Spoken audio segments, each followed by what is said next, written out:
le SUV le plus complet de l'ère électrique. Découvrez l'édition de lancement entièrement équipée sur polestar.com. Bonjour, nous sommes le mercredi 30 août et voici notre regard sur l'actualité, l'essentiel pour celles et ceux qui ont l'esprit d'entreprendre. Le brief de l'Écho.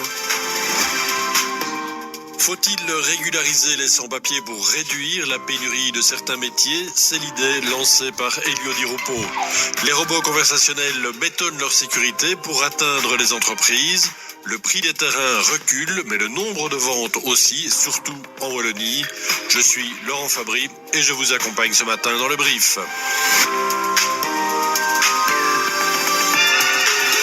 Le brief, cette info, dès 7h. Régulariser les sans-papiers pour pallier le manque de main-d'œuvre dans les métiers en pénurie, c'est la proposition du gouvernement wallon.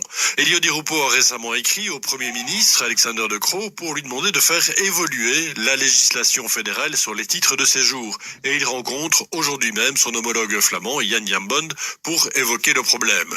Le nombre de types de postes en manque de candidats a explosé en Wallonie. 17 en plus par rapport à l'année passée. Il y en a maintenant 158, dont 92 métiers sont vraiment en pénurie. Alors que les migrants peuvent constituer finalement un vivier important, comme l'explique David Piscicelli, conseiller au service d'études de l'organisation patronale UCM. On sait d'après diverses études qu'il y a quand même une ressource considérable de travailleurs sans papier présents sur le territoire, enfin qui travaillent ou qui ne travaillent pas, jusqu'à 100 ou 150 000 personnes.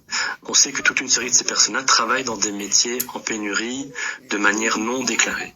Et donc c'est là-dessus qu'il y a consensus au niveau des partenaires sociaux de faciliter les démarches de régularisation ou d'accès au permis unique aux travailleurs sans papier présents sur le territoire pour ne plus les obliger à retourner ou à effectuer un certain nombre de démarches dans leur pays d'origine, ce qui au final ne se fait pas, ce qui empêche des procédures de régularisation et donc d'entrée sur le marché du travail plus classique. Mais il faut bien distinguer la migration politique de la migration économique. L'enjeu démographique est tel et le vieillissement de la population est tel dans les années à venir et notamment en Wallonie qu'on doit réfléchir à différents publics à capter sur notre marché du travail pour venir travailler et faire fonctionner notre économie et nos services.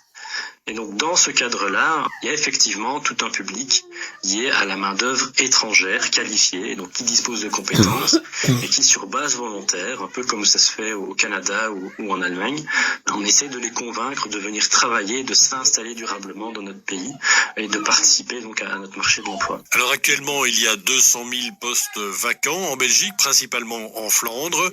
Et malgré une batterie d'incitants, le problème n'a pas l'air de vouloir s'arranger.